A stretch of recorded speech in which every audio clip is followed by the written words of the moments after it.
ಸಾರಿಗೆ ಇಲಾಖೆ ನೌಕರರು ನಾಳೆಯಿಂದ ಪ್ರತಿಭಟನೆ ನಡೆಸಲು ಮುಂದಾಗಿದ್ದಾರೆ.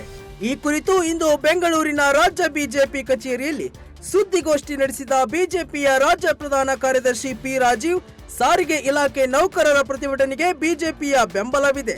ಸಾರಿಗೆ ಇಲಾಖೆಯನ್ನ ಸಮಾಧಿ ಮಾಡುತ್ತಿದೆ ರಾಜ್ಯ ಕಾಂಗ್ರೆಸ್ ಸರ್ಕಾರ ಎಂದು ಕಿಡಿಕಾರಿದರು.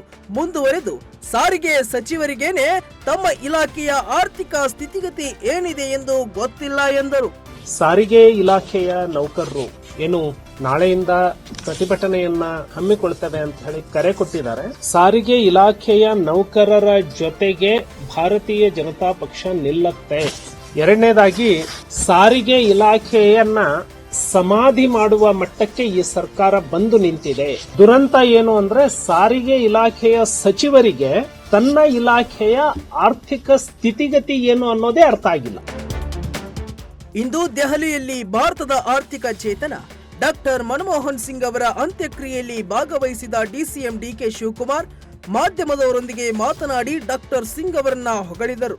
ಮನಮೋಹನರು ಇಡೀ ದೇಶದಲ್ಲಿ ಒಂದು ದೊಡ್ಡ ಸಾಕ್ಷಿ ಗುಡ್ಡೆಯನ್ನು ಬಿಟ್ಟು ಹೋಗಿದ್ದಾರೆ ಎಂದರು.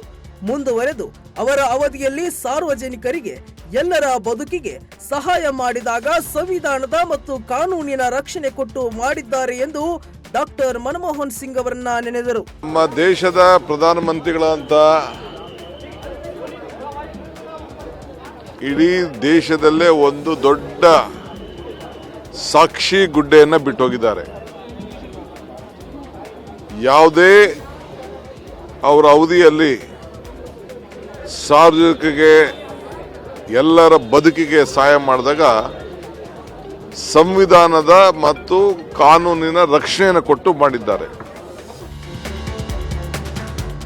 ಇಂದು ಬೆಂಗಳೂರಿನ ರಾಜ್ಯ ಬಿಜೆಪಿ ಕಚೇರಿಯಲ್ಲಿ ಸುದ್ದಿಗೋಷ್ಠಿ ನಡೆಸಿದ ಪರಿಷತ್ ವಿಪಕ್ಷ ನಾಯಕ ಛಲವಾದಿ ನಾರಾಯಣ ಸ್ವಾಮಿ ಸಚಿವ ಪ್ರಿಯಾಂಕ್ ಖರ್ಗೆ ವಿರುದ್ಧ ವಾಗ್ದಾಳಿ ನಡೆಸಿದರು.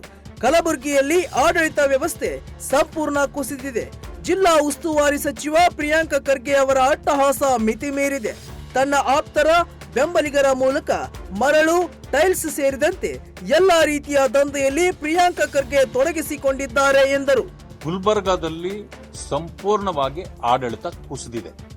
ಅಲ್ಲಿಯ ಜಿಲ್ಲಾ ಉಸ್ತುವಾರಿ ಸಚಿವರಾಗಿರ್ತಕ್ಕಂಥ ಪ್ರಿಯಾಂಕಾ ಖರ್ಗೆ ಅವರ ಅಟ್ಟಹಾಸ ಬಹಳ ನಡೀತಾ ಇದೆ. ಎಲ್ಲದಕ್ಕೂ ಕೂಡ ತಮಗೆ ಬೇಕಾದವರನ್ನ ಸಹಚರರನ್ನಾಗಿ ಜೋಡಿಸಿಕೊಂಡು ಎಲ್ಲಾ ರೀತಿಯ ದಂಧೆಗಳಲ್ಲಿ ತೊಡಗಿದ್ದಾರೆ. ಮರಳು ದಂಧೆ ಇದೆ, ಟೈಲ್ಸ್ ದಂಧೆ ಇದೆ, ಸಿಮೆಂಟ್ ಫ್ಯಾಕ್ಟರಿಗಳ ದಂಧೆ ಇದೆ, ಎಲ್ಲಾ ರೀತಿಯ ದಂಧೆಗಳಲ್ಲಿ ತೊಡಗಿಸಿಕೊಂಡಿದ್ದಾರೆ. ಭರತ ಖಂಡದ ಪುಣ್ಯಭೂಮಿಯಲ್ಲಿ ವಿತ್ತ ಜಗತ್ತಿನ ವಿದ್ವತ್ ನಾಯಕನೆಂದು ಕರೆಸಿಕೊಂಡ ಮಾಜಿ ಪ್ರಧಾನಿ ಡಾಕ್ಟರ್ ಮನಮೋಹನ್ ಸಿಂಗ್ ಅವರು ಆರ್ಥಿಕ ಕ್ಷೇತ್ರಕ್ಕೆ ಭದ್ರ ಬುನಾದಿ ಹಾಕಿ ಮಿಂಚಿ ಮರೆಯಾಗಿ ಇಂದು ಸಕಲ ಸರ್ಕಾರಿ ಗೌರವಗಳೊಂದಿಗೆ ಪಂಚಭೂತಗಳಲ್ಲಿ ಲೀನರಾದರು. ಇಂದು ದೆಹಲಿಯ ನಿಗಮಬೋಧ ಘಾಟ್ನಲ್ಲಿ ನಡೆದ ಅಂತ್ಯಕ್ರಿಯೆ ಕಾರ್ಯದಲ್ಲಿ ರಾಷ್ಟ್ರಪತಿ ದ್ರೌಪದಿ ಮುರ್ಮು, ಪ್ರಧಾನಿ ನರೇಂದ್ರ ಮೋದಿ, ಮಲ್ಲಿಕಾರ್ಜುನ ಖರ್ಗೆ, ಸೋನಿಯಾ ಗಾಂಧಿ, ರಾಹುಲ್ ಗಾಂಧಿ, ಅಮಿತ್ ಶಾ, ರಾಜನಾಥ್ ಸಿಂಗ್, ಸಿಎಂ ಸಿದ್ದರಾಮಯ್ಯ, ಡಿಕೆ ಶಿವಕುಮಾರ್ ಸೇರಿದಂತೆ ದೇಶದ ರಾಜಕೀಯ ಗಣ್ಯಾತಿ ಗಣ್ಯರು ಡಾಕ್ಟರ್ ಸಿಂಗ್ ಅವರಿಗೆ ಪುಷ್ಪ ನಮನ ಸಲ್ಲಿಸಿ ಅಂತಿಮ ವಿದಾಯ ಹೇಳಿದರು.